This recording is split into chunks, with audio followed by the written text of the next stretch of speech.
As educators in the TCS, we must possess a relentless drive, a powerful persistence, and a tinge of grit to transform this school system.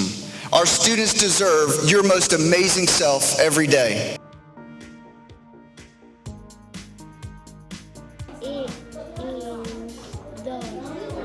And it came out of our data analysis, but most importantly, it came out of this concept of focusing and not becoming a district that had all these initiatives and all these areas, but one key area that if we really move the needle of excellence in this key area, it would have a lasting impact on the future of our district. So the unique thing that's happening in Tuscaloosa City Schools is that we are taking very seriously this idea of how to focus on literacy and how to do our work effectively. And what Dr. Daria, our superintendent, has really helped us with is asking the question of everything we do, how does this support the work we're doing? What are we missing? Reading before third grade is not about a lot of our students reading before third grade. It's about each and every student being able to read proficiently before third grade. And unfortunately, we have not met that mark as a district in our history. And declaring that very publicly and very clearly is a message to our community, to our parents, to our teachers, to all of us, that this is the work we're going to embark on. In Tuscaloosa City Schools, 2 years ago, we decided that we need to go back towards our foundational reading skills, trained all our coaches first on the new modules for phonics and phonemic awareness. Then we turned it around to all our teachers that teach grades K through 2 and made sure those teachers were aware of what we were asking them to be required of our students, but also making sure that our students were getting the phonics skills and the phonemic awareness skills that they should have in grades kindergarten and 1. We are making sure that our students are reading to learn in the third grade, because up until the third grade you're learning to read, and so we want to make sure that we ensure that they have already learned how to read and that they're accurate in their reading so that they can comprehend as they're reading to learn once they've reached third grade. But it is not a single strategy. Reading before third grade, it's a multi-pronged approach to making sure our students can read proficiently. The formula goes something like this: pre-K plus SLA plus RB3 plus RTI equals 0.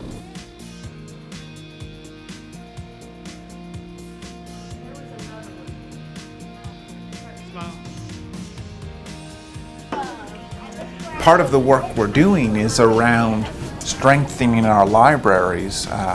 The work of literacy is incomplete if we teach students to read and don't set conditions where they do read.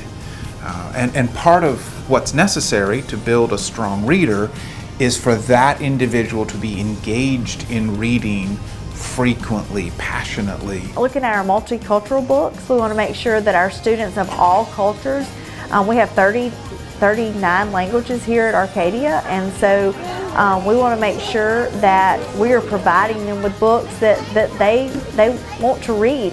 Tuscaloosa City Schools has committed to addressing the fact that our libraries have been ignored. The collections have been in very poor shape.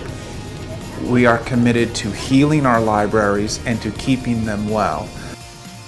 We put resources behind making sure our libraries are exemplary libraries, so our students can go into our libraries and check out books that are of interest. We also purchased online library access so our students can read 24/7. I like the library because it's have lots of books, and we get to pick whatever book we want. I like No David,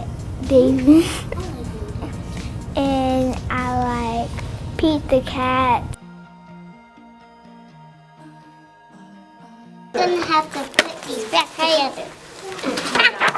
Now your turn. Pre-K certainly, it sets that foundation so that when students get into kindergarten, they're ready to learn. They're ready to focus on these areas of early literacy. that we're focusing on in kindergarten. So pre-K is an essential first step. And what we know is when our students engage in pre-K, when they're in the pre-K program, they come into kindergarten ready to learn. And that's where our teachers are skilled at picking them up exactly where they come in and then move them in the trajectory to reading before third grade. And our pre-K does a phenomenal job of providing them that instruction and giving them those pre-literacy skills and helping them to learn what school is. And having that character education and their behavior routines already in place are huge when we get to kindergarten, because it allows those teachers to go ahead and start where they are and go ahead and push them to the next level. And I believe that's one of the main reasons why we're seeing the gains that we're seeing in kindergarten.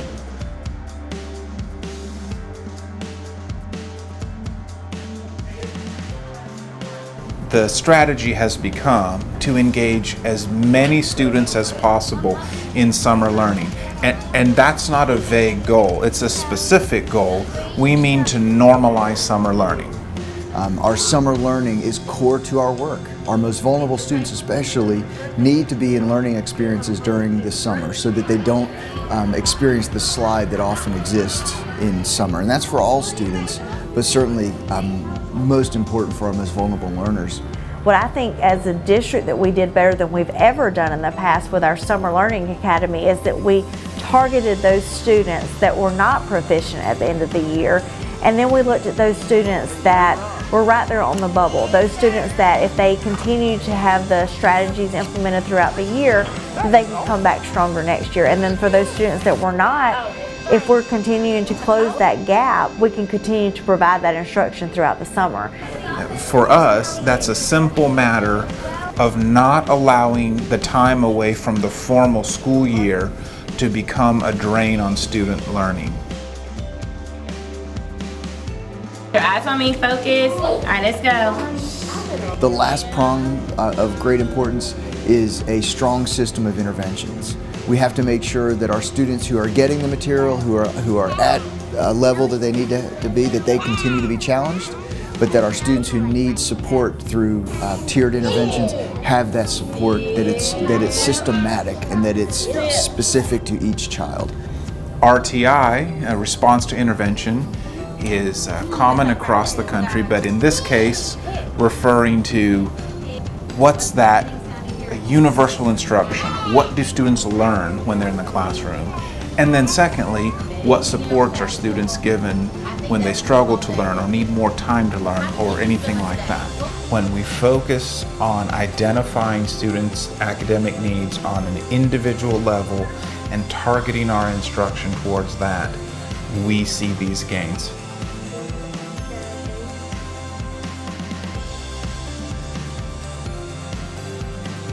Reading Allies is an after-school program that's being held right now at Martin Luther King Elementary School. We have volunteers from the Rotary Club and the community to come in and work with our students. We've seen tremendous gains in our student progress. Reading Allies has been going on for 2 years, and we've seen gains in our kindergarten progress as well as our first grade progress.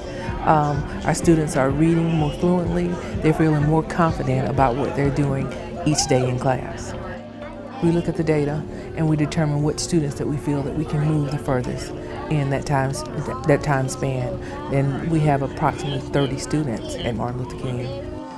There's a one-to-one volunteer. So for every student, there is a personal volunteer. They have relationships with those students, and those students look forward to those volunteers coming every day.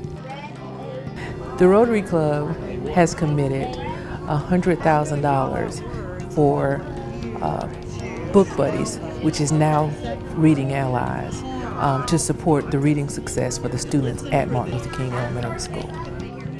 It is so huge to have our community partners, and we're so fortunate that Rotary Club selected Tuscaloosa City Schools and even more Martin Luther King to make this investment. We are planning to expand this program throughout Tuscaloosa City Schools. Reading before third grade also is a focus on high quality instruction. We have to make sure, and we are making sure, that we have high quality teachers in each and every classroom, especially in these early years where our students need high quality instruction the most. that changed and transformed what the teaching and learning process in our classrooms for those students and teachers. The information they gained, they end up transforming their lessons, and their lessons end up transforming the students' progress as well. I had a student who all throughout the first semester he was always down on himself. He didn't feel like he could read.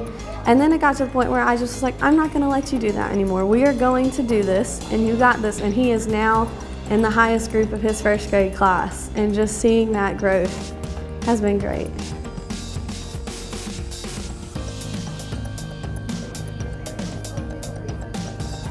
This school system and this superintendent has boldly said that we're going to have every child reading on grade level by third grade. If we can do that, our children here in Tuscaloosa will be ready for this century. They'll be ready for a data-driven, technology-driven 21st century.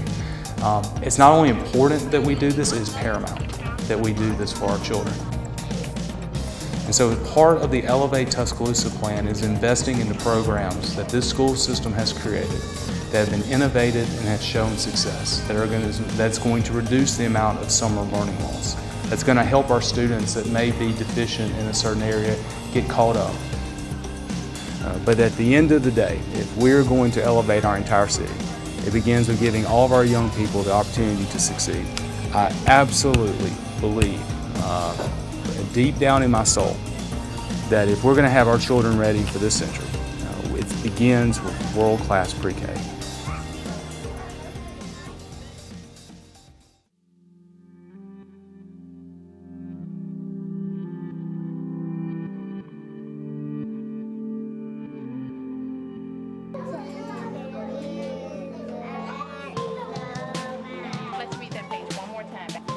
At the beginning of the year, we did administer baseline assessments, and we realized that about 80% of our classes needed that intervention.